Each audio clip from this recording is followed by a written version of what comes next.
Transformation. Written by Mary Shelley. Read by Adriel Brandt. Forthwith this frame of mine was wrenched with a woeful agony, which forced me to begin my tale, and then it set me free. Since then, at an uncertain hour, that agony returns, and till my ghastly tale is told, this heart within me burns. Samuel Taylor Coleridge, The Rime of the Ancient Mariner. I have heard it said that when any strange, supernatural, and necromantic adventure has occurred to a human being, that being, however desirous he may be to conceal the same, feels at certain periods torn up, as it were by an intellectual earthquake, and is forced to bare the inner depths of his soul to another. I am a witness of the truth of this. I have dearly sworn to myself never to reveal to human ears the horrors to which I once, in excess of fiendly pride, delivered myself over. The holy man who heard my confession and reconciled me to the church is dead. None knows that once— Why should it not be thus? Why tell a tale of impious tempting of providence and soul-subduing humiliation? Why? Answer me, ye who are wise in the secrets of human nature. I only know that so it is, and in spite of strong resolve, of a pride that too much masters me, of shame, and even of fear so to render myself odious to my species, I must speak. Genoa, my birthplace, proud city, looking upon the blue waves of the Mediterranean Sea, dost thou remember me in my boyhood, when thy cliffs and promontories, thy bright sky and gay vineyards, were my world? Happy time, when to the young heart the narrow-bounded universe, which leaves by its very limitation free scope to the imagination, enchains our physical energies, and sole period in our lives, innocence and enjoyment are united. Yet, who can look back to childhood and not remember its sorrows and its harrowing fears? I was born with the most imperious, haughty, tameless spirit with which ever mortal was gifted. I quailed before my father only, and he, generous and noble but capricious and tyrannical, at once fostered and checked the wild impetuosity of my character, making obedience necessary, but inspiring no respect for the motives which guided his commands. To be a man, free, independent, or in better words, insolent and domineering, was the hope and prayer of my rebel heart. My father had one friend, a wealthy Genoese noble, who in a political tumult was suddenly sentenced to banishment and his property confiscated. The Marchese Torella went into exile alone. Like my father, he was a widower. He had one child, the almost infant Juliet, who was left under my father's guardianship. I should certainly have been an unkind master to the lovely girl, but that I was forced by my position to become her protector. A variety of childish incidents all tended to one point: to make Juliet see in me a rock of refuge, I in her, one who must perish through the soft sensibility of her nature, too rudely visited, but for my guardian care. We grew up together. The opening rose in May was not more sweet than this dear girl. An iridation of beauty was spread over her face. Her form, her step, her voice. My heart weeps even now to think of all of relying, gentle, loving, and pure that was enshrined in that celestial tenement. When I was 11 and Juliet 8 years of age, a cousin of mine, much older than either, he seemed to us a man, took great notice of my playmate. He called her his bride and asked her to marry him. She refused and he insisted, drawing her unwillingly towards him. With the countenance and emotions of a maniac, I threw myself on him. I strove to draw his sword. I clung to his neck with a ferocious resolve to strangle him. He was obliged to call for assistance to disengage himself from me. On that night, I led Juliet to the chapel of our house. I made her touch the sacred relics. I harrowed her child's heart and profaned her child's lips with an oath that she would be mine and mine only. Well, those days passed away. Torella returned in a few years and became wealthier and more prosperous than ever. When I was 17, my father died. He had been magnificent to prodigality. Torella rejoiced that my minority would afford an opportunity for repairing my fortunes. Juliet and I had been affianced beside my father's deathbed. Torella was to be a second parent to me. I desired to see the world, and I was indulged. I went to Florence, to Rome, to Naples. Thence I passed to Toulon, and at length reached what had long been the bourne of my wishes, Paris. There was wild work in Paris then. The poor king, Charles VI, now sane, now mad, now a monarch, now an abject slave, was the very mockery of humanity. The queen, the dauphin, the Duke of Burgundy, alternately friends and foes, now meeting in prodigal feasts, now shedding blood in rivalry, were blind to the miserable state of their country and the dangers that impended over it, and gave themselves wholly up to dissolute enjoyment or savage strife. My character still followed me. I was arrogant and self-willed. I loved display, and above all I threw all control far from me. Who could control me in Paris? My young friends were eager to foster passions which furnished them with pleasures. I was deemed handsome. I was master of every knightly accomplishment. I was disconnected with any political party. I grew a favorite with all. My presumption and arrogance were pardoned in one so young. I became a spoiled child. Who could control me? Not the letters and advice of Torella. Only strong necessity visiting me in the abhorred shape of an empty purse. But there were means to refill this void. Acre after acre, estate after estate I sold. My dress, my jewels, my horses and their caparisons were almost unrivaled in gorgeous Paris, while the lands of my inheritance passed into possession of others. The Duke of Orleans was waylaid and murdered by the Duke of Burgundy. Fear and terror possessed all Paris. The Dauphin and the Queen shut themselves up. Every pleasure was suspended. I grew weary of this state of things, and my heart yearned for my boyhood's haunts.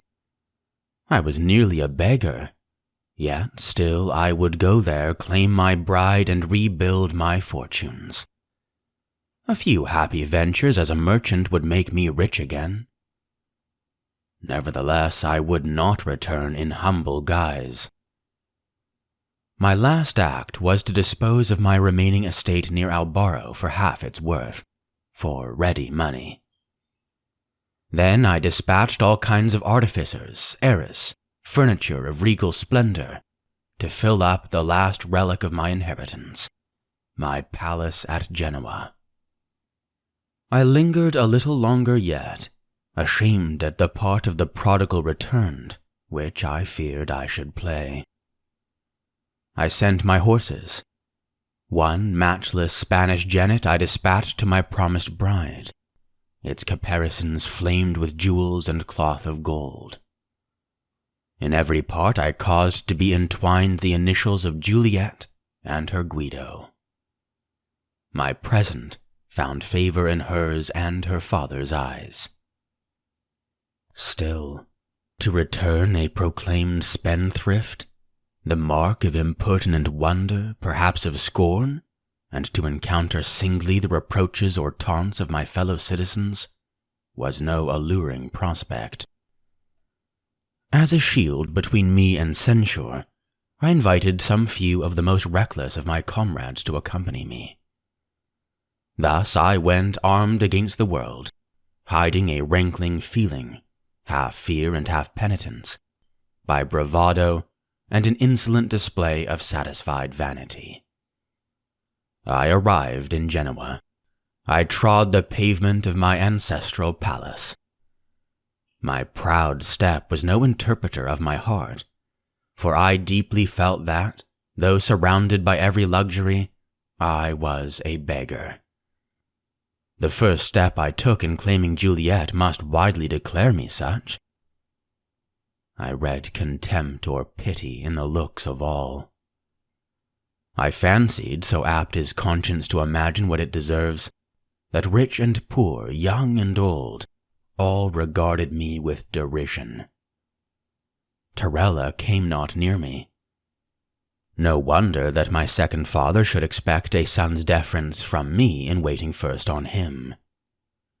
But, galled and stung by a sense of my follies and demerit, I strove to throw the blame on others. We kept nightly orgies in Palazzo Carrega. To sleepless, riotous nights followed listless, supine mornings. At the Ave Maria we showed our dainty persons in the streets, scoffing at the sober citizens, casting insolent glances on the shrinking women. Juliet was not among them. No, no. If she had been there, shame would have driven me away, if love had not brought me to her feet. I grew tired of this. Suddenly I paid the Marchese a visit. He was at his villa, one among the many which deck the suburb of San Pietro d'Arena. It was the month of May, a month of May in that garden of the world. The blossoms of the fruit trees were fading among thick green foliage. The vines were shooting forth, the ground strewed with fallen olive blooms. The firefly was in the myrtle hedge. Heaven and earth wore a mantle of surpassing beauty. Torella welcomed me kindly, though seriously, and even his shade of displeasure soon wore away. Some resemblance to my father, some look and tone of youthful ingenuousness, lurking still in spite of my misdeeds, softened the good old man's heart. He sent for his daughter. He presented me to her as her betrothed. The chamber became hallowed by a holy light as she entered. Hers was that cherub look, those large, soft eyes, full dimpled cheeks, and mouth of infantine sweetness that expresses the rare union of happiness and love. Admiration first possessed me. "She is mine," was the second proud emotion, and my lips curled with haughty triumph. I had not been the pampered darling of the beauties of France, not to have learnt the art of pleasing the soft heart of woman. If towards men I was overbearing, the deference I paid to them was the more in contrast. I commenced my courtship by the display of 1,000 gallantries to Juliet, who, vowed to me from infancy, had never admitted the devotion of others, and who, though accustomed to expressions of admiration, was uninitiated in the language of lovers. For a few days all went well. Torella never alluded to my extravagance. He treated me as a favorite son. But the time came, as we discussed the preliminaries to my union with his daughter, when this fair face of things should be overcast. A contract had been drawn up in my father's lifetime. I had rendered this, in fact, void, by having squandered the whole of the wealth which was to have been shared by Juliet and myself. Torella, in consequence, chose to consider this bond as cancelled, and proposed another, in which, though the wealth he bestowed was immeasurably increased, there were so many restrictions as to the mode of spending it, that I, who saw independence only in free career being given to my own imperious will, taunted him as taking advantage of my situation, and refused utterly to subscribe to his conditions. The old man mildly strove to recall me to reason. Roused pride became the tyrant of my thought. I listened with indignation. I repelled him with disdain. "Juliet, thou art mine. Did we not interchange vows in our innocent childhood? Are we not one in the sight of God? And shall thy cold-hearted, cold-blooded father divide us? Be generous, my love. Be just. Take not away a gift, last treasure of thy Guido. Retract not thy vows. Let us defy the world, and setting at naught the calculations of age, find in our mutual affection a refuge from every ill." Fiend I must have been, with such sophistry to endeavor to poison that sanctuary of holy thought and tender love. Juliet shrank from me affrighted. Her father was the best and kindest of men, and she strove to show me how, in obeying him, every good would follow. He would receive my tardy submission with warm affection, and generous pardon would follow my repentance. Profitless words for a young and gentle daughter to use to a man accustomed to make his will law, and to feel in his own heart a despot so terrible and stern that he could yield obedience to naught save his own imperious desires.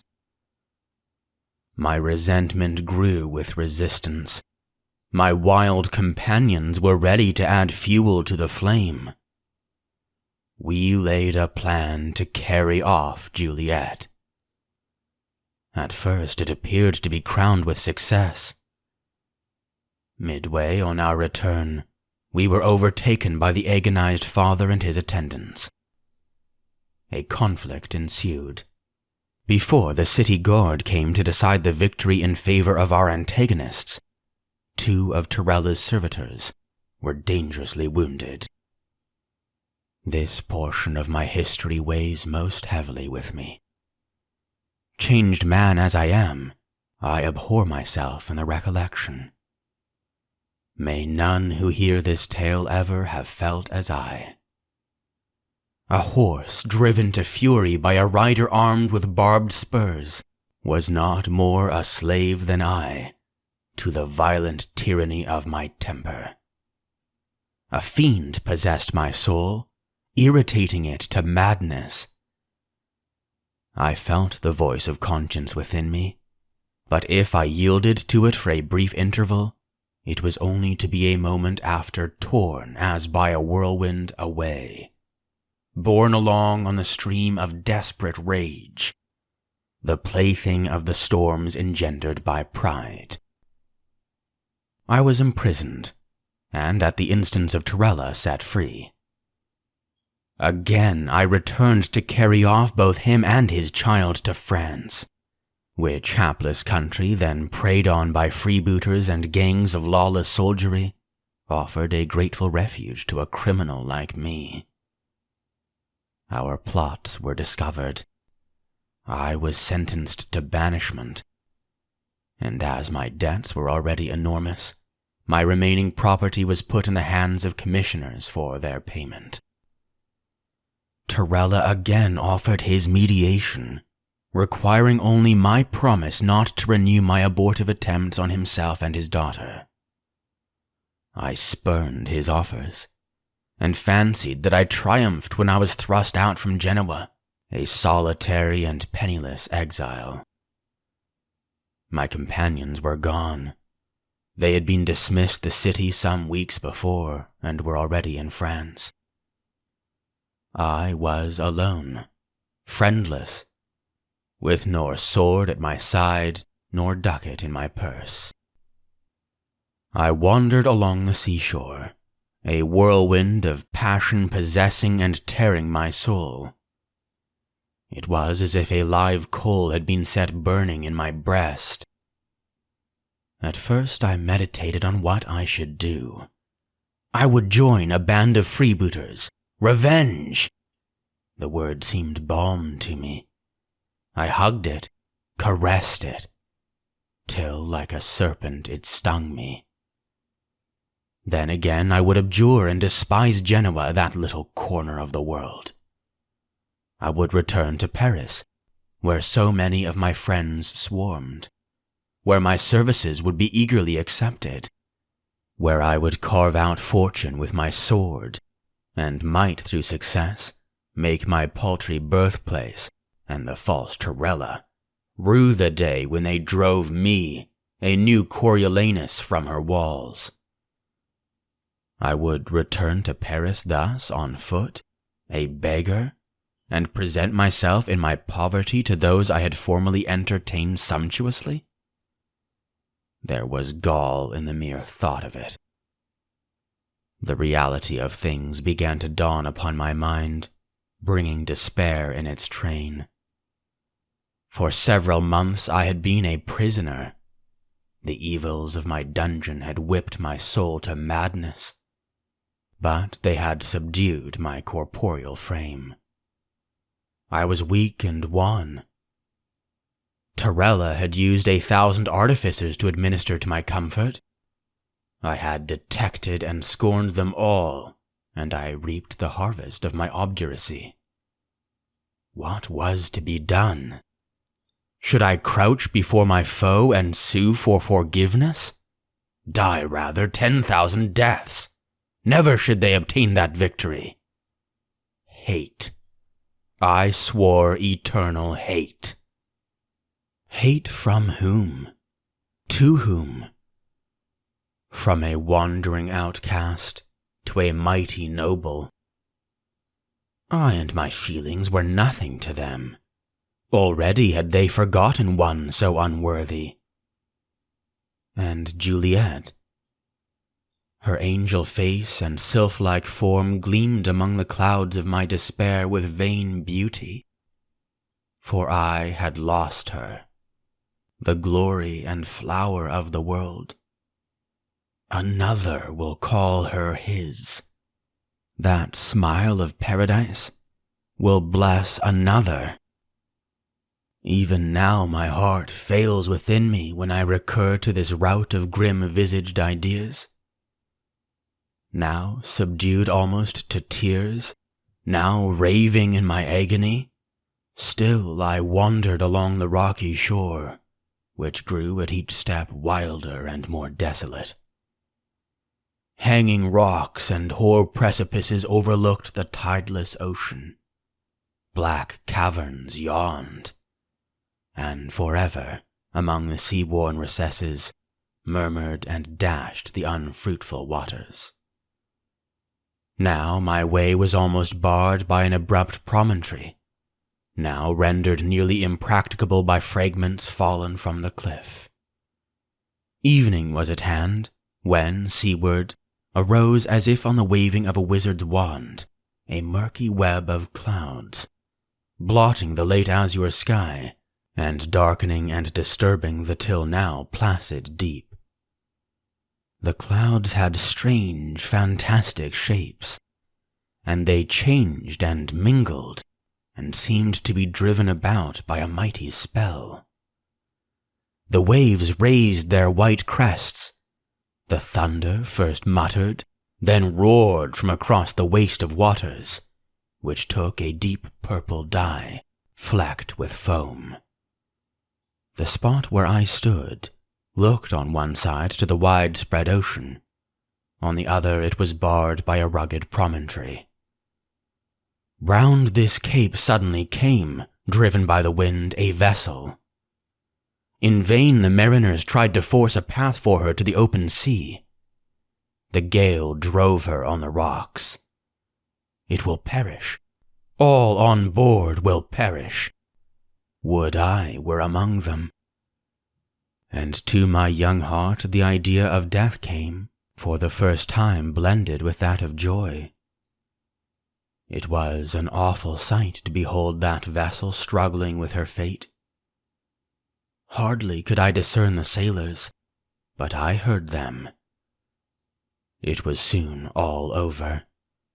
A rock, just covered by the tossing waves and so unperceived, lay in wait for its prey. A crash of thunder broke over my head at the moment that, with a frightful shock, the skiff dashed upon her unseen enemy. In a brief space of time she went to pieces. There I stood in safety, and there were my fellow creatures battling, how hopelessly, with annihilation. Methought I saw them struggling. Too truly did I hear their shrieks, conquering the barking surges in their shrill agony. The dark breakers threw hither and thither the fragments of the wreck. Soon it disappeared. I had been fascinated to gaze till the end. At last I sank on my knees. I covered my face with my hands. I again looked up. Something was floating on the billows towards the shore. It neared and neared. Was that a human form? It grew more distinct, and at last a mighty wave, lifting the whole freight, lodged it upon a rock. A human being bestriding a sea chest. A human being.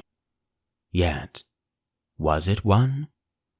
Surely never such had existed before. A misshapen dwarf, with squinting eyes, distorted features, and body deformed till it became a horror to behold. My blood, lately warming towards a fellow being so snatched from a watery tomb, froze in my heart. The dwarf got off his chest. He tossed his straight, straggling hair from his odious visage. "By Saint Beelzebub," he exclaimed, "I have been well bested." He looked round and saw me. "Oh, by the fiend! Here is another ally of the Mighty One. To what saint did you offer prayers, friend, if not to mine? Yet I remember you not on board." I shrank from the monster and his blasphemy. Again he questioned me, and I muttered some inaudible reply. He continued, "Your voice is drowned by this dissonant roar. What a noise the big ocean makes! Schoolboys bursting from their prison are not louder than these waves set free to play. They disturb me. I will no more of their ill-timed brawling. Silence, hoary one! Winds avaunt! To your homes! Clouds, fly to the antipodes and leave our heaven clear!" As he spoke, he stretched out his two long, lank arms that looked like spiders' claws, and seemed to embrace with them the expanse before him. Was it a miracle? The clouds became broken and fled. The azure sky first peeped out, and then was spread a calm field of blue above us. The stormy gale was exchanged to the softly breathing west. The sea grew calm. The waves dwindled to riplets. "I like obedience even in these stupid elements," said the dwarf. "How much more in the tameless mind of man?" It was a well-got-up storm, you must allow, and all of my own making. It was tempting Providence to interchange talk with this magician. But power, in all its shapes, is venerable to man. Awe, curiosity, a clinging fascination drew me towards him. "Come, don't be frightened, friend," said the wretch. "I am good-humored when pleased, and something does please me in your well-proportioned body and handsome face, though you look a little woe-begone. You have suffered a sea wreck. Perhaps I can allay the tempest of your fortunes as I did my own. Shall we be friends?" And he held out his hand. I could not touch it. "Well then, companions, that will do as well. And now, while I rest after the buffeting I underwent just now, tell me why, young and gallant as you seem, you wander thus alone and downcast on this wild seashore." The voice of the wretch was screeching and horrid, and his contortions as he spoke were frightful to behold. Yet he did gain a kind of influence over me, which I could not master, and I told him my tale. When it was ended, he laughed long and loud. The rocks echoed back the sound. Hell seemed yelling around me. "Oh, thou cousin of Lucifer," said he, "so thou too hast fallen through thy pride, and though bright as the sun of morning, thou art ready to give up thy good looks, thy bride, and thy well-being, rather than submit thee to the tyranny of good. I honor thy choice, by my soul. So thou hast fled, and yield the day, and mean to starve on these rocks, and to let the birds peck out thy dead eyes, while thy enemy and thy betrothed rejoice in thy ruin. Thy pride is strangely akin to humility, methinks." As he spoke, 1,000 fanged thoughts stung me to the heart. "What would you that I should do?" I cried. "I? Oh, nothing, but lie down and say your prayers before you die. But, were I you, I know the deed that should be done." I drew near him. His supernatural powers made him an oracle in my eyes. Yet a strange, unearthly thrill quivered through my frame as I said, "Speak! Teach me! What act do you advise?" "Revenge thyself, man. Humble thy enemies. Set thy foot on the old man's neck and possess thyself of his daughter." "To the east and west I turn," cried I, "and see no means. Had I gold, much could I achieve, but poor and single I am powerless." The dwarf had been seated on his chest as he listened to my story. Now he got off. He touched a spring. It flew open. What a mine of wealth, of blazing jewels, beaming gold, and pale silver was displayed therein. A mad desire to possess this treasure was born within me. "Doubtless," I said, "one so powerful as you could do all things." "Nay," said the monster humbly, "I am less omnipotent than I seem. Some things I possess which you may covet, but I would give them all for a small share, or even for a loan of what is yours." "My possessions are at your service," I replied bitterly. "My poverty, my exile, my disgrace, I make a free gift of them all." "Good, I thank you.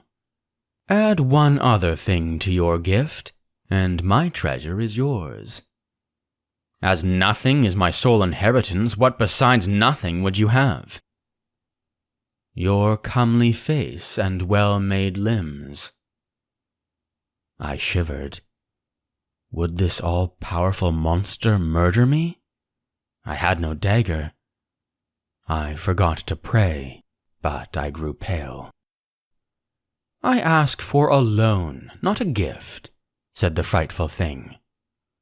"Lend me your body for 3 days, You shall have mine to cage your soul the while, and in payment my chest. What say you to the bargain? 3 short days. We are told that it is dangerous to hold unlawful talk, and well do I prove the same. Tamely written down, it may seem incredible that I should lend any ear to this proposition. But in spite of his unnatural ugliness, there was something fascinating in a being whose voice could govern earth, air, and sea. I felt a keen desire to comply, for with that chest, I could command the world. My only hesitation resulted from a fear that he would not be true to his bargain. Then, I thought, I shall soon die here on these lonely sands, and the limbs he covets will be mine no more. It is worth the chance, and besides, I knew that, by all the rules of art magic, there were formula and oaths which none of its practicers dared break. I hesitated to reply, and he went on, now displaying his wealth, now speaking of the petty price he demanded, till it seemed madness to refuse. Thus is it. Place our bark in the current of the stream, and down over fall and cataract it is hurried. Give up our conduct to the wild torrent of passion, and we are away, we know not whither.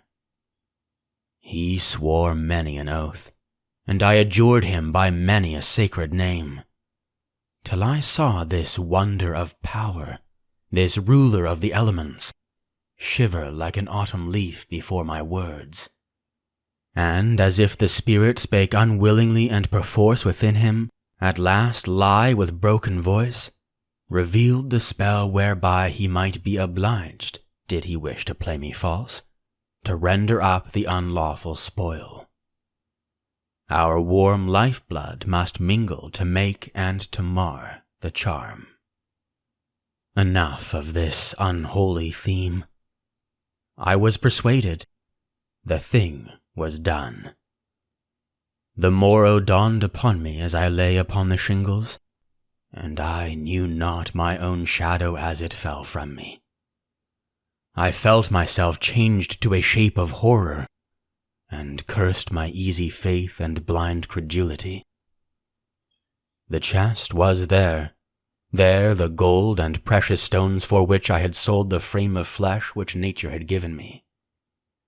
The sight a little stilled my emotions. 3 days would soon be gone. They did pass. The dwarf had supplied me with a plenteous store of food. At first I could hardly walk, so strange and out of joint were all my limbs, and my voice, it was that of the fiend. But I kept silent, and turned my face to the sun, that I might not see my shadow, and counted the hours, and ruminated on my future conduct. To bring Torella to my feet, to possess my Juliet in spite of him, all this my wealth could easily achieve. During dark night I slept, and dreamt of the accomplishment of my desires. 2 suns had set, the 3rd dawned. I was agitated, fearful. O expectation, what a frightful thing art thou, when kindled more by fear than hope. How dost thou twist thyself round the heart, torturing its pulsations? How dost thou dart unknown pangs all through our feeble mechanism, now seeming to shiver us like broken glass, to nothingness now giving us a fresh strength, which can do nothing, and so torments us by a sensation such as the strong man must feel who cannot break his fetters, though they bend in his grasp. Slowly paced the bright, bright orb up the eastern sky. Long it lingered in the zenith, and still more slowly wandered down the west. it touched the horizon's verge. It was lost. Its glories were on the summits of the cliff. They grew dun and grey. The evening star shone bright. He will soon be here. He came not. By the living heavens, he came not. And night dragged out its weary length, and in its decaying age, day began to grizzle its dark hair, and the sun rose again on the most miserable wretch that ever upbraided its light. 3 days thus I passed. The jewels and the gold, oh, how I abhorred them! Well, I will not blacken these pages with demoniac ravings. All too terrible were the thoughts, the raging tumult of ideas that filled my soul. At the end of that time I slept. I had not before since the third sunset, and I dreamt that I was at Juliet's feet, and she smiled. And then she shrieked, for she saw my transformation. And again she smiled, for still her beautiful lover knelt before her. But it was not I. It was he, the fiend, arrayed in my limbs, speaking with my voice, winning her with my looks of love. I strove to warn her, but my tongue refused its office. I strove to tear him from her, but I was rooted to the ground. I awoke with the agony. There were the solitary hoar precipices, there the plashing sea, the quiet strand, and the blue sky over all. What did it mean? Was my dream but a mirror of the truth? Was he wooing and winning my betrothed? I would on the instant back to Genoa, but I was banished. I laughed. The dwarf's yell burst from my lips. I banished? Oh, no. They had not exiled the foul limbs I wore. I might with these enter, without fear of incurring the threatened penalty of death, my own, my native city. I began to walk towards Genoa. I was somewhat accustomed to my distorted limbs. None were ever so ill adapted for a straightforward movement. It was with infinite difficulty that I proceeded. Then, too, I desired to avoid all the hamlets strewed here and there on the sea beach, for I was unwilling to make a display of my hideousness. I was not quite sure that, if seen, the mere boys would not stone me to death as I passed, for a monster. Some ungentle salutations I did receive from the few peasants or fishermen I chanced to meet. But it was dark night before I approached Genoa. The weather was so balmy and sweet that it struck me that the Marchese and his daughter would very probably have quitted the city for their country retreat. It was from Villa Torella that I had attempted to carry off Juliet. I had spent many an hour reconnoitering the spot, and knew each inch of ground in its vicinity. It was beautifully situated, embosomed in trees, on the margin of a stream. As I drew near, it became evident that my conjecture was right. Nay, moreover, that the hours were being then devoted to feasting and merriment, for the house was lighted up. Strains of soft and gay music were wafted towards me by the breeze. My heart sank within me. Such was the generous kindness of Torella's heart, that I felt sure that he would not have indulged in public manifestations of rejoicing just after my unfortunate banishment, but for a cause I dared not dwell upon. The country people were all alive and flocking about. It became necessary that I should study to conceal myself. And yet I longed to address someone, or to hear others discourse, or in any way to gain intelligence of what was really going on. At length, entering the walks that were in immediate vicinity to the mansion, I found one dark enough to veil my excessive frightfulness, and yet others as well as I were loitering in its shade. I soon gathered all I wanted to know, all that first made my very heart die with horror, and then boil with indignation. Tomorrow, Juliet was to be given to the penitent, reformed, beloved Guido. Tomorrow, my bride was to pledge her vows to a fiend from hell. And I did this. My accursed pride. My demoniac violence and wicked self-idolatry had caused this act. For if I had acted as the wretch who had stolen my form had acted, if, with a mien at once yielding and dignified, I had presented myself to Torella, saying, "I have done wrong, forgive me. I am unworthy of your angel child, but permit me to claim her hereafter, when my altered conduct shall manifest that I abjure my vices, and endeavor to become in some sort worthy of her.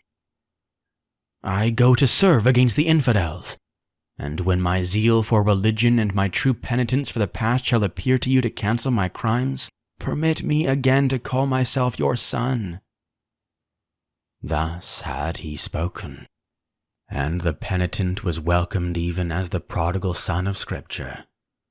The fatted calf was killed for him, and he, still pursuing the same path, displayed such open-hearted regret for his follies, so humble a concession of all his rights, and so ardent a resolve to reacquire them by a life of contrition and virtue, that he quickly conquered the kind old man, and full pardon and the gift of his lovely child followed in swift succession. Oh, had an angel from paradise whispered to me to act thus! But now, what would be the innocent Juliet's fate? Would God permit the foul union? Or, some prodigy destroying it, link the dishonored name of Carrega with the worst of crimes? Tomorrow at dawn they were to be married. There was but one way to prevent this: to meet mine enemy and to enforce the ratification of our agreement. I felt that this could only be done by a mortal struggle. I had no sword, if indeed my distorted arms could wield a soldier's weapon, but I had a dagger, and in that lay my every hope. There was no time for pondering or balancing nicely the question. I might die in the attempt. But besides the burning jealousy and despair of my own heart, honor, mere humanity, demanded that I should fall rather than not destroy the machinations of the fiend. The guests departed. The lights began to disappear. It was evident that the inhabitants of the villa were seeking repose. I hid myself among the trees. The garden grew desert. The gates were closed. I wandered round and came under a window. Ah, well did I know the same. A soft twilight glimmered in the room. The curtains were half withdrawn. It was the temple of innocence and beauty. Its magnificence was tempered, as it were, by the slight disarrangements occasioned by its being dwelt in, and all the objects scattered around displayed the taste of her who hallowed it by her presence. I saw her enter with a quick, light step. I saw her approach the window. She drew back the curtain yet further, and looked out into the night. Its breezy freshness played among her ringlets, and wafted them from the transparent marble of her brow. She clasped her hands. She raised her eyes to heaven. I heard her voice. Guido, she softly murmured. Mine own Guido.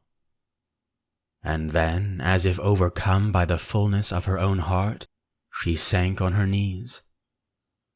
Her upraised eyes, her negligent but graceful attitude, the beaming thankfulness that lighted up her face. Oh, these are tame words. Heart of mine, thou imaginest ever, though thou canst not portray, the celestial beauty of that child of light and love. I heard a step, a quick, firm step along the shady avenue. Soon I saw a cavalier, richly dressed, young and, methought, graceful to look on, advance. I hid myself yet closer. The youth approached. He paused beneath the window. She arose, and again looking out she saw him, and said, I cannot, no, at this distant time I cannot record her terms of soft silver tenderness. To me they were spoken, but they were replied to by him. I will not go, he cried. Here, where you have been, where your memory glides like some heaven-visiting ghost, I will pass the long hours till we meet. Never, my Juliet, again, day or night, to part. But do thou, my love, retire. The cold morn and fitful breeze will make thy cheek pale, and fill with languor thy love-lighted eyes. Ah, sweetest, could I press one kiss upon them, I could, methinks, repose. And then he approached still nearer, and methought he was about to clamber into her chamber. I had hesitated not to terrify her. Now I was no longer master of myself. I rushed forward. I threw myself on him. I tore him away. I cried, O loathsome and foul-shaped wretch! I need not repeat epithets, all tending as it appeared to rail at a person I at present feel some partiality for. A shriek rose from Juliet's lips. I neither heard nor saw. I felt only mine enemy, whose throat I grasped, and my dagger's hilt. He struggled, but could not escape.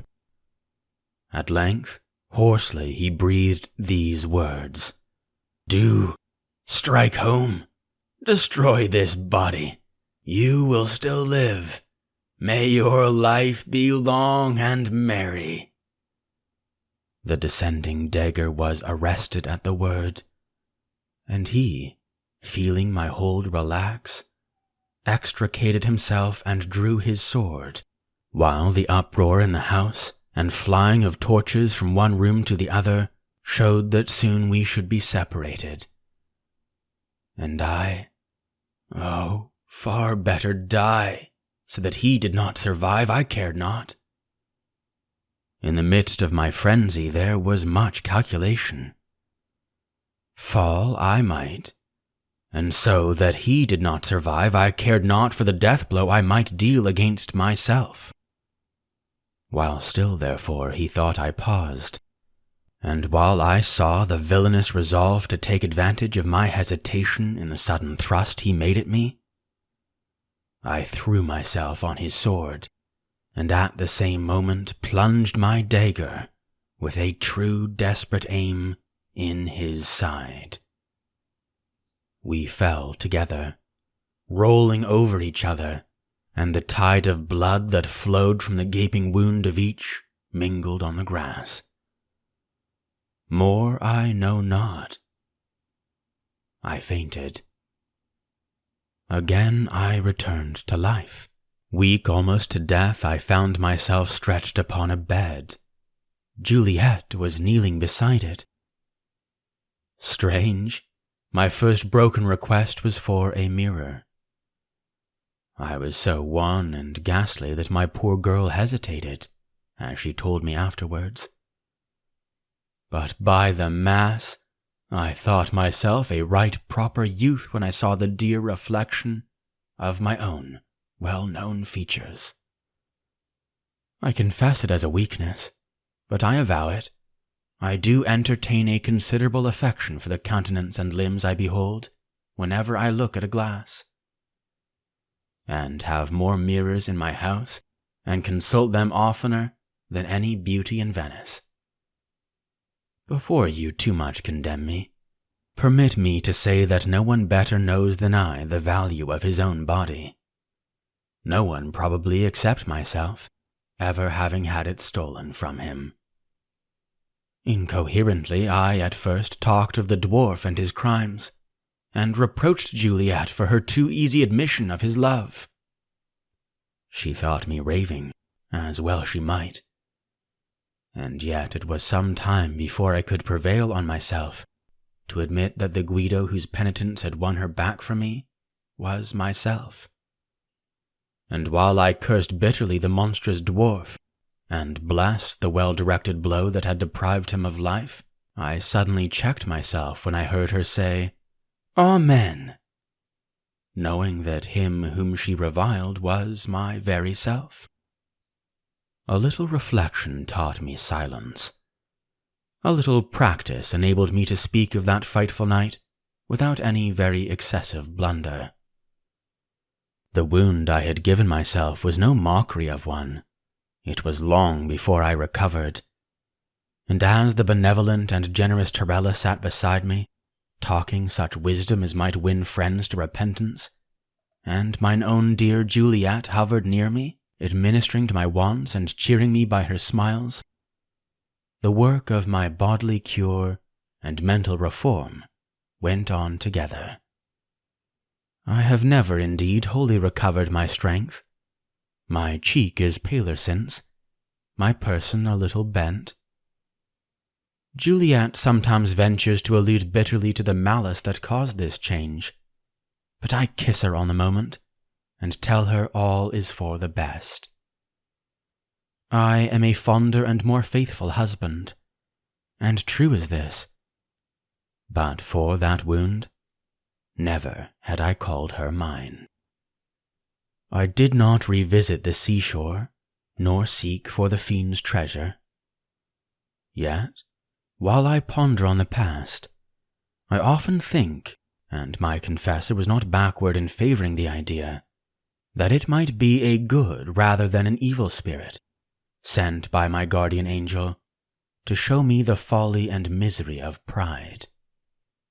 So well at least did I learn this lesson, roughly taught as it was, that I am known now by all my friends and fellow citizens by the name of Guido il Cortese.